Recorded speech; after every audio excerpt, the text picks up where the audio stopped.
안녕하세요. 오늘도 서현살롱을 찾아주셔서 감사합니다. 산부인과에서 전문의로 근무 중인 40대 여성이에요. 저는 종종 남들은 어떤 고민을 하고 사나 궁금했었는데요. 그러다 이렇게 제가 겪은 일들을 사연으로 보내게 되었어요. 저는 학생 때부터 차도녀였어요. 포털 사이트 검색창에 차도녀를 쳐보면 차가운 도시 여자라고 나오더라고요. 제가 좀 도도하고 냉정한 면이 있어서 같은 반 아이들이 그런 별명을 붙였거든요. 저의 그런 성격 탓일까요? 전 20대까지 제대로 연애를 못 해봤어요. 의대 생활이 워낙 바빠서 그럴 시간적 여유도 없었지만 제 이미지 때문에 제게 호감을 보내던 남자들조차도 쉽게 용기를 내서 대시하지 못했던 게 주된 이유이기도 했죠. 친구는 그런 저에게 청순해 보이도록 화장도 하고 생글생글 웃으라고 했죠. 별거 아닌 거였지만 평생 그렇게 해본 적이 없던 저로서는 전교 1등을 하는 것보다도 더 힘든 일이더라고요. 저는 주로 쉬는 날엔 여행을 다녀요. 당일치기 여행도 하고 초와 호캉스나 해외여행도 다니곤 하죠. 남들이 연애하는데 돈을 쓸 때 저는 오직 나 자신을 위해 돈을 써왔어요. 연애는 일찌감치 포기한 채 말이죠. 그런데 신기하게도 연애에 대한 마음을 비우고 나니까 인연이 저절로 저에게 찾아오더라고요. 지금 생각해보면 그리 좋은 인연은 아니었지만요. 그날은 남산 야경이 끝내주는 호텔에서 호캉스를 즐기려던 날이었어요. 부산에 있는 엄마가 선자리가 났다며 연락을 하셨더라고요. 사실 저는 엄마와 그리 친하지 않아요. 그래서 선을 보란 말에 더 듣지도 않고 단번에 거절을 하곤 전화를 끊었죠. 그러자 엄마는 이미 약속을 잡았다며 가서 깽판을 놓던 바람을 맞추던 맘대로 하라고 협박 비슷한 문자를 보냈어요. 선을 보기로 한 남자의 사진과 함께요. 사실 저희 엄마는 제가 중학교 2학년 때 저희 아빠와 재혼한 새엄마예요. 사춘기였던 저와 엄마는 첫 만남부터 서로가 마음에 들지 않았어요.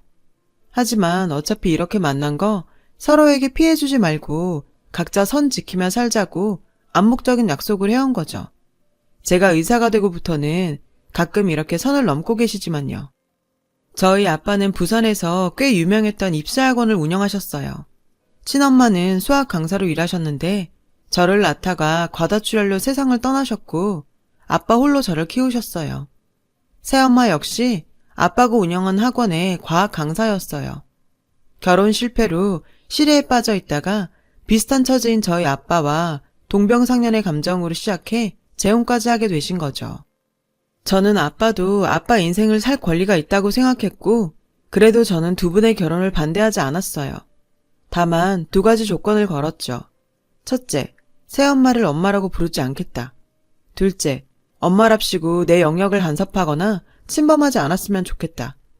아빠와 새엄마는 제가 내민 조건에 쿨하게 그러겠노라고 답했고 그렇게 두 분은 재혼을 하게 되셨어요. 그리고 오랜 시간 새엄마는 그 약속을 지키고 계시죠. 덕분에 다른 재혼 가정에 비해 별다른 문제 없이 순탄한 생활이 지속됐고 저를 비롯해 두 분도 만족하며 살았어요. 그리고 제가 의대에 합격해 서울로 오면서 자연스럽게 저와 부모님은 지금처럼 분리된 생활을 하게 되었고요. 이제 서로 눈치 안 보고 각자 인생을 살면 되는 거였죠. 그런데 이제 와서 새엄마는 성인이 된 딸에게 엄마 노릇을 자꾸 하려는 듯 제 결혼에 간섭을 하시는 거예요. 저희 집 사정을 잘 아는 친구가 한 번은 그런 얘기를 하더라고요. 혹시 새엄마가 잘난 딸내미 좋은데 시집 보내서 덕 좀 보려는 거 아니냐고요. 저는 그 말을 들으니 부하가 치밀어서 어릴 때도 안 하던 반항을 하게 되었어요. 그럴수록 새엄마는 집요해지셨고요. 근데 하필 새엄마가 문자로 찍어둔 약속 장소가 제가 묵고 있는 호텔 라운지지 뭐예요. 이참에 가서 보란듯이 깽판을 칠까 아니면 남자 후배를 불러서 쇼를 할까 이런저런 생각을 하다가 선보로 나온 남자가 어떤 사람인지 염탐을 하기로 했어요. 약속 시간보다 일찍 라운지를 가서 주변을 살폈죠. 그때 한 남자가 눈에 확 들어왔어요. 새엄마가 보내준 사진 속 남자였죠. 남자는 혼자 커피를 시켜놓고 앉아선 긴장한 듯 초조해 하더라고요. 근데 그때 웬 아이가 뛰어다니다가 남자한테 커피를 쏟고 말았어요. 나온 지 얼마 안 된 뜨거운 커피가 남자의 바지 위로 쏟아졌고 남자는 자리에서 벌떡 일어났죠. 그 모습에 놀란 아이는 겁이 났는지 울음을 터뜨렸어요. 그러자 남자는 아이를 달래며 괜찮다고 머리를 쓰다듬어 주더라고요. 덕분에 아이는 울음을 그쳤고 제 부모가 있는 자리로 돌아갔죠. 그 모습에 왠지 마음이 흔들렸어요. 괜찮은 사람 같다는 생각이 들더라고요. 새엄마가 소개해준 사람이라서 내가 색안경을 쓰고 봤던 게 아닐까 하고 반성도 하게 됐고요. 그 길로 객실로 가서 옷을 갈아입었어요. 그리고는 마치 처음 라운지에 도착한 것처럼 남자가 있는 테이블로 갔어요. 늦어서 미안하다고 하고는 자리에 앉았죠. 남자는 제가 민망해할까봐 자기도 방금 왔다고 말해주더군요. 저는 능청스럽게 다 쏟아진 남자의 커피를 가리켰어요. 제가 서는 처음이라 긴장이 돼서 원샷으로 마셔버렸어요. 그 모습에 저는 마음을 열어버렸어요. 늘 긴장된 생활을 해야 하는 저로서는 포근하고 마음 씀씀이가 넓은 이 남자가 결혼 상대로 딱이라는 생각이 들었어요. 솔직히 연애 경험이 없어서 다른 남자들과 비교할 순 없었지만요. 남자는 꽤 돈이 많은 집의 장남이었어요. 직업도 공무원이라 나쁘지 않았고 무엇보다 애교도 없고 차가운 저에게 따뜻하고 다정하게 대해주었죠. 그로 인해 저에게 변화가 생겼고요. 남자와 본격적으로 사귀기 시작하면서 주변 사람들한테 예뻐졌다는 말을 많이 듣게 되었어요. 웃음기라고 일절 없던 제 얼굴에 미소가 끊이지 않으니 그럴만도 했죠. 그렇게 우리는 결혼을 전제로 시작했던 연애를 끝내고 슬슬 결혼을 준비하게 되었어요. 남자 쪽에선 진작부터 결혼을 바랐던 터라 맞선을 본 지 5개월 만에 결혼식까지 이어졌어요. 결혼하고 6개월 정도는 여느 신혼부부들처럼 깨먹는 신혼생활을 했어요. 결혼하기를 잘했다고 생각할 정도로요. 시어머니께서 손주를 보고 싶다시며 압박을 하기 시작하기 전까지는 말이죠. 사실 저는 아이를 가질 마음이 없었어요. 남편과는 결혼 전에 이미 얘기를 끝낸 상태였고요. 그런데 시어머니 행동을 보니 남편이 아직 시댁에 얘기하지 않은 모양이더라고요. 남편은 자기가 해결할 테니 맡겨달라고 했지만 솔직히 못 믿겠더라고요. 그래서 제가 직접 나서기로 했어요. 그 길로 남편과 함께 시댁으로 가서 당당하게 제 의사를 피력했어요. 저는 시부모님께 친엄마가 저를 낳다 돌아가신 이야기를 했어요. 그로 인해 임신 트라우마가 생겼고 직업상 임신과 출산에 대해 잘 알다 보니 더더욱 출산을 꺼리게 됐다고 말이죠. 제 얘기를 들으신 시부모님이 별 말씀 안 하시길래 얘기가 잘 끝난 걸로 알고 집으로 돌아갔는데 그게 아니더라고요. 그날 이후 시어머니는 저를 못마땅하게 보기 시작했거든요. 아니, 도대체 애를 왜 안 낳는 건데? 시어머니는 시도 때도 없이 되물으셨고 그럴 때마다 저는 매번 똑같은 말을 되풀이해야 했죠. 끝이 없는 도돌이표처럼요. 그럼 결혼을 하지 말았어야지. 남의 집 대를 끊겠다는 거야 뭐야? 어머니, 제가 속이고 결혼한 것도 아니고 결혼 전에 이미 이희한테 얘기했어요. 이 사람도 제 뜻에 동의해서 결혼하게 된 거라고요. 어머니께 직접 얘기하겠다고 해서 당연히 말씀드린 줄 알았어요. 그런데 이제 와서 이러시면 제 입장에선 황당할 수밖에 없어요. 너 지금 내 아들 탓하는 거냐? 솔직히 너 처음 볼 때부터 찬바람 쌩쌩 불고 콧대 높은 것 같아 마음에 안 들었다. 그래도 애 낳고 살다 보면 나아지려니 했더니 세상에 의사 며느리라고 대접해줬더니 아주 위아래도 모르고 기고만장이구나. 좋다. 네가 정애를 안 낳겠다면 할 수 없지. 대리모라도 데려다가 우리 집 대를 이을 수밖에. 저는 대리모를 쓰겠다는 말에 어이가 없어서 헛웃음만 나왔어요. 요즘 같은 세상에 대리모라니. 그 발상이 너무 놀랍고 역겹더라고요. 그래서 시어머니께 한마디 했어요. 어머니, 그거 불법인 건 알고 하시는 말씀이죠? 뭐? 너 지금 시애미를 가르치려드니? 그래, 불법인 거 알고 말했다. 왜? 경찰에 신고라도 하게? 아무리 계모 밑에서 컸다지만 할 말 안 할 말이 있는 거지. 의사면 뭐해? 대먹지 못한 게 싸가지까지 없는데. 그러고도 니네 부모님은 네가 의사라고 좋으시다니? 시어머니는 목에 핏대까지 세우며 제게 소리치셨어요. 이러다가는 둘 중 하나가 쓰러지기 전엔 안 끝날 것 같았죠. 남편은 중간에서 어느 쪽 편도 들지 못하고 어쩔 줄 몰라 했어요. 그날의 싸움은 어머님이 뒷목을 잡고 안방으로 들어가시면서 끝이 났어요. 남편은 그 틈을 타 제 손을 잡고 바로 시댁을 나왔죠. 그런데 얼마 뒤부터 기가 막힌 상황이 펼쳐졌지 뭐예요. 저만 보면 그렇게 못 잡아먹어 난리던 시어머니께서 개모임이나 친구분들과 약속이 있을 때마다 저를 부르시지 뭐예요. 게다가 사람들 앞에서 어찌나 제 자랑을 하시던지 민망할 정도였어요. 그런데 웃긴 건 저랑 둘이 있을 때면 안면을 싹 바꾸고는 얼마나 표독스럽게 대하시는지, 정말 어떤 게 본 모습인지 헷갈릴 정도였다니까요. 나중엔 소름이 다 끼치더라고요. 참다 못해 남편한테 이런 시어머니의 이중적인 모습에 대해 얘기를 했어요. 자기 엄마가 어떤 사람인지 남편도 알아야 할 것 같아서요. 저 혼자 당하는 거 너무 억울하잖아요. 제 얘기를 들은 남편은 좀 놀란 것 같더라고요.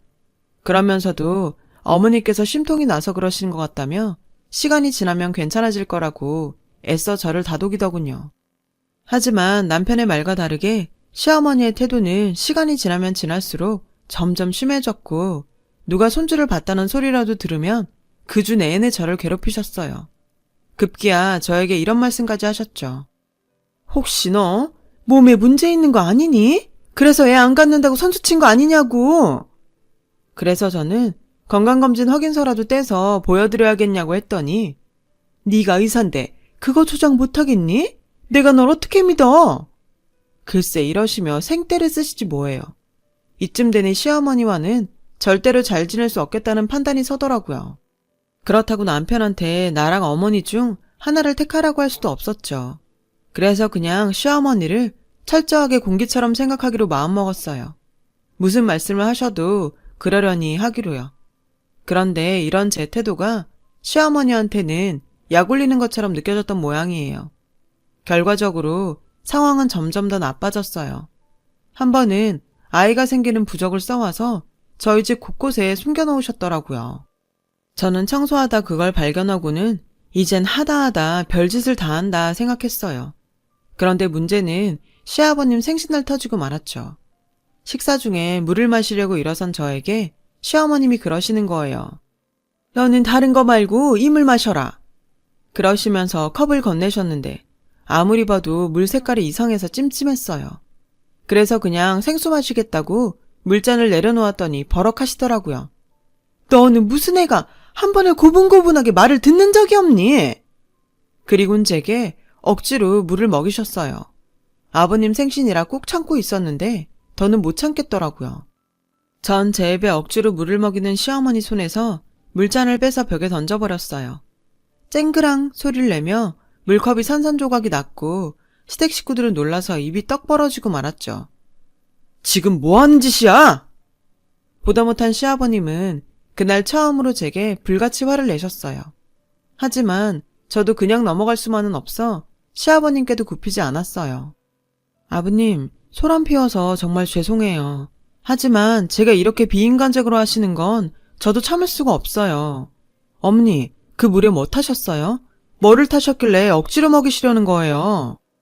시어머니를 원망의 눈으로 쏘아보며 말했어요. 시어머니는 제 시선을 피했어요. 그러자 시아버님은 시어머니께 불같이 화를 내셨어요. 당신이 말해봐. 물에 뭘 타긴 한 거야? 시어머니는 선뜻 말을 못했어요. 그러자 옆에 있던 시누이가 말하더라고요. 새언니가 기가 세서 집안이 조용할 날이 없으니까 엄마가 뭐라도 하고 싶은 마음에 실수한 거 아니겠어요?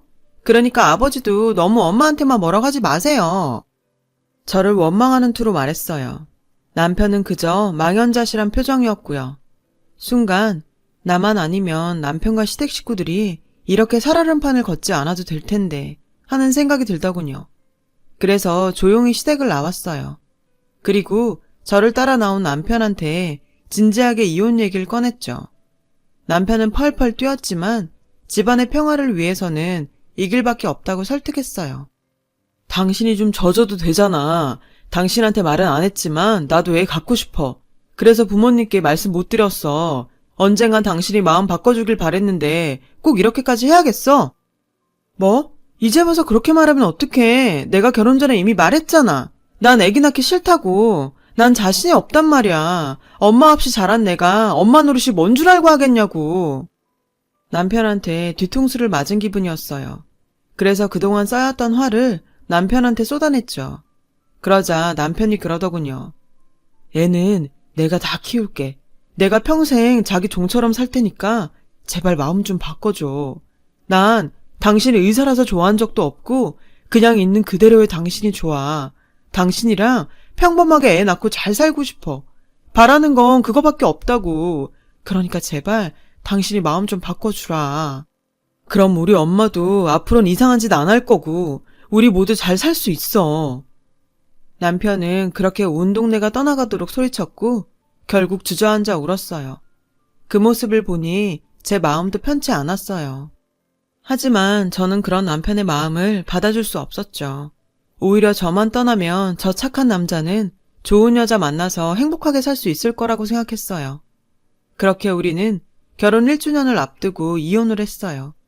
남편은 끝까지 안 하겠다고 버텼지만 시어머니는 잘 됐다며 저희 이혼에 큰 도움을 주셨고 덕분에 저와 남편은 남남이 될 수 있었죠. 남편이 가끔 그리울 때도 있었어요. 남편과의 이혼을 통해 저는 내 자신이 결혼과 맞지 않는 사람이라는 걸 알게 되었고 다시는 결혼 같은 건 하지 않겠다고 결심하게 되었죠. 그렇게 저는 다시 혼자만의 생활에 적응해 갔어요. 그런 제게 새엄마는 그 못된 성질머리로 얼마나 버틸까 조마조마했는데 결국 1년도 못 채우고 이혼을 했다고 타박을 하셨죠. 하지만 제 이혼 사유를 듣고는 중매를 선분한테 욕을 퍼부었다더군요. 어디 남의 귀한 딸한테 그런 막대 먹은 짓을 할 수 있어요?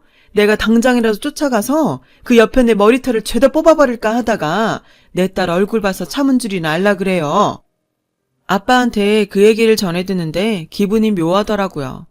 그동안 자신을 엄마로 생각도 않던 저를 위해 그렇게까지 하셨다는 게 이해하기 힘들었어요. 그러면서도 울컥하더라고요. 그동안 새엄마를 삐딱하게만 봐왔던 제 자신이 한심하고 죄송하더라고요. 그래서 그 일을 계기로 새엄마와 저는 조금씩 가까워졌어요. 새엄마라는 호칭도 은근슬쩍 엄마로 바뀌었고요. 만약 제가 이혼을 하지 않았다면 이런 변화는 불가능했겠죠. 그리고 시간은 흘러 어느덧 3년이 지났어요.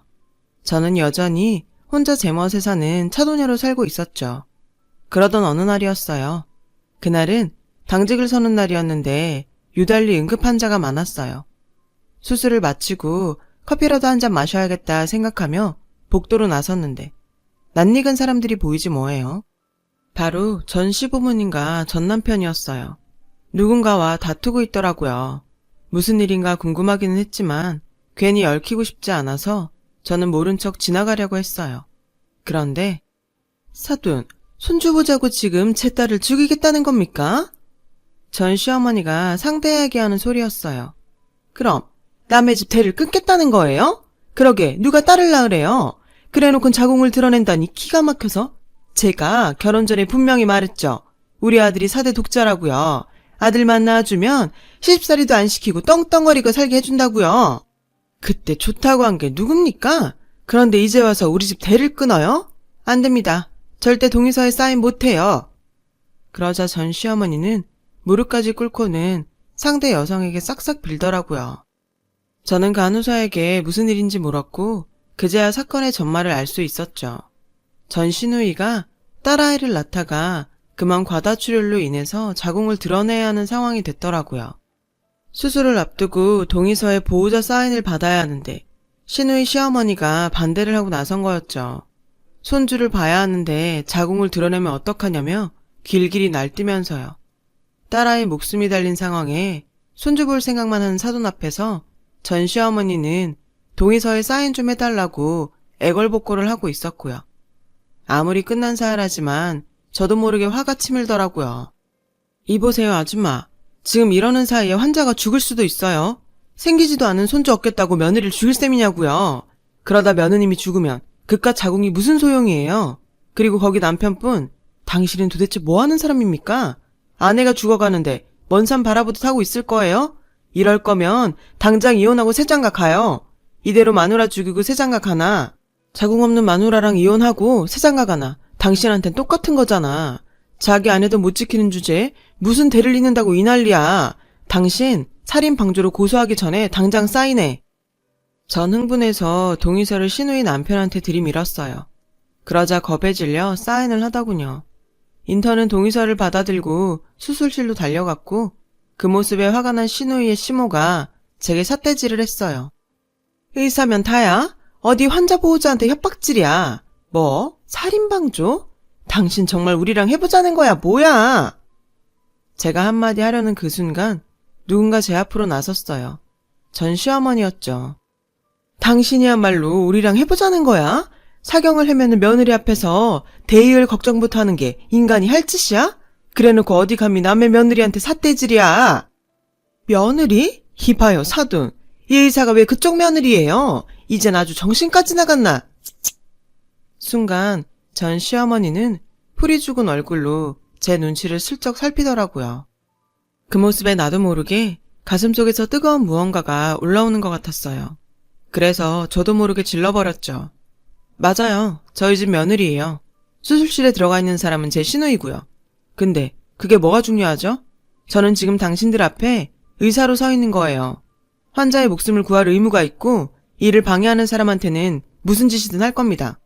그러니까 경찰에 끌려가고 싶지 않으면 입 다물고 당신 며느리가 무사하길 바라는 게 좋을 거예요. 만에 하나라도 내 시누이한테 무슨 일이 생기면 그쪽을 업무방해로 고소할 테니까. 저는 복도가 쩌렁쩌렁 울리도록 소리를 쳤고 저희 그런 모습이 처음이었던 병원 식구들은 다들 벙찐 표정이 됐어요. 그리고 전 시어머니는 울먹이시며 제게 몇 번이나 고맙다고 말씀하셨죠.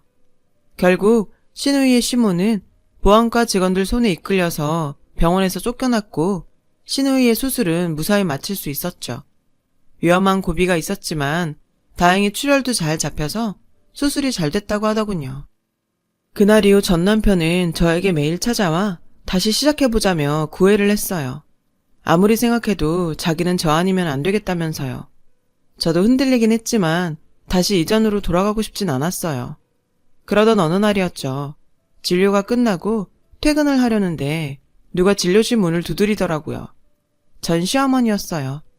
전 시어머니는 저에게 할 말이 있다며 시간을 내달라고 하시더군요. 저는 지난번 일이 고마워 그러시나 보다 했는데 뜻밖에도 사과를 하시지 뭐예요. 많이 늦었지만 내가 너한테 못할 짓 한 거 미안하다. 내 아들보다 잘난 며느리 들여서 한편으론 좋으면서도 혹여 내 자식에 눌려 살지 않을까 하는 생각에 널 많이 괴롭혔던 것 같구나.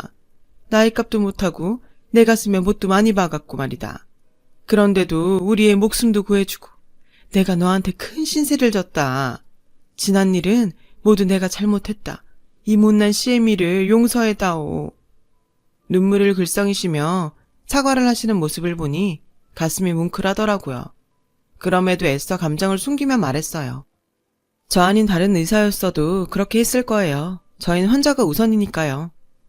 그 순간 내가 나한테는 부처님이고 예수님이었어. 정말 고맙고 미안하다. 시어머니는 제 손을 꼭 잡으셨어요. 그렇게 한참을 울먹이시다 돌아가셨죠. 어머님이 가시고 나니 이상하게 가슴 한켠에서 따뜻한 온기가 느껴지는 것 같더라고요. 그동안 느껴보지 못했던 감정에 휩싸여서 한참을 그러고 있었어요. 그날 밤 저는 엄마한테 전화를 했어요. 그리고 병원에서 있었던 일들을 얘기하고는 재결합에 대한 의논을 했죠. 네 마음이 그렇게 움직이면 하면 되는 거지. 너답지 않게 왜 겁을 내? 엄마 말을 들으니 왠지 용기가 났어요. 그래서 남편한테 연락을 했죠. 당장 재결합을 하는 것보다는 짧았던 연애 기간을 다시 한번 가져보는 게 좋지 않을까 한다고 말했어요. 남편은 그런 제 뜻을 따라주었고 그렇게 우리는 다시 연애를 시작하게 되었어요. 한번 결혼 생활을 했던 남자와 다시 연애를 한다고 하니 주변에서 뭐 하는 짓이냐고 하더라고요. 하지만 우리 두 사람은 오히려 전보다 더 서로를 애틋하게 바라보는 시간을 가질 수 있었고 전보다 더 서로를 이해하게 되었어요. 그리고 저에게는 큰 변화가 생겼어요.